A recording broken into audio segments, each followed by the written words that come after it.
I was so scared to raise my hand. How do you say that word? Am I saying it right? What if I'm using it wrong? Am I saying it funny? Everyone will think I'm stupid. Never mind. Man, that's what I was thinking. I was right. For as long as I can remember, my dad has always made sure that I knew I had a voice. I may not be from this country, he'd explain, and sometimes I have to aguantarme and bite my tongue, but you're from here. You can speak up. I have carried this with me my whole life, and it's something I plan on passing on to my students. This is the story of how I learned to raise my hand. I never raised my hand. I never felt like I was smart. I always had a lot going on in my head, but my lack of confidence always held me back from speaking up. My brother and sister were the smart ones. I was shy and quiet. Sometimes my sh came out like ch, and those stupid irregular verbs didn't stick quick enough. And let's face it, reading anything in English out loud is always risky because those tricky letters never seem to follow their own rules. Spanish was my first language. In Spanish, words always sound the way they're spelled. English, on the other hand, is a fickle and inconsistent language that didn't roll off my tongue so easily. In the 4th grade, I became obsessed with the stars, the ones in the sky. I took an interest in astronomy after my dad started taking my siblings and I on weekly trips to the public library. I fell in love with reading, at first about the stars, then with anything I could get my hands on. At some point, my accent faded, my vocabulary expanded, and I could ace every spelling test without memorizing how to pronounce the words in Spanish first. I never raised my hand. I went in and out of my classes completely silent.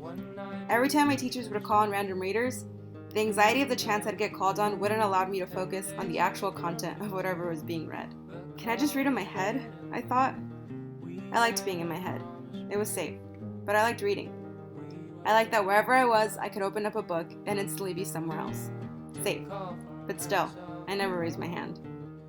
But I wrote, and each time I got an essay back with a big red A, I thought, I can't talk, but I can write. With writing, I could take my time. I could go back, delete, and rephrase, and double and triple check. I was an English person, despite the fact that I was also an English learner. But still, I never raised my hand, not even in English. It takes courage to raise your hand. It takes courage to put a pen to paper and let your thoughts flow. Whether you're 8, 12, 16, or 24, no one wants to feel like they don't make sense or they sound stupid. This is the story of learning to raise my hand, of learning to embrace my voice, and learning to be myself outside and inside the classroom. I didn't feel like I was smart until college. I didn't know how to put my experiences into words until I took a class that allowed me to see how my experience was shared by so many, and that it was worth being talked about. I am first generation Mexican American. I am the first person in my family to graduate from a four-year university. The day I graduated, I stood up and was recognized for this accomplishment, but I didn't realize what a feat it was until later. I never raised my hand. I didn't think my voice was valuable. I didn't see people who looked like me reflected in the things I read in school. I didn't see the relevance of my first language in school. I didn't see myself in any of the faces of my teachers. I have known I wanted to be an English teacher since the 7th grade.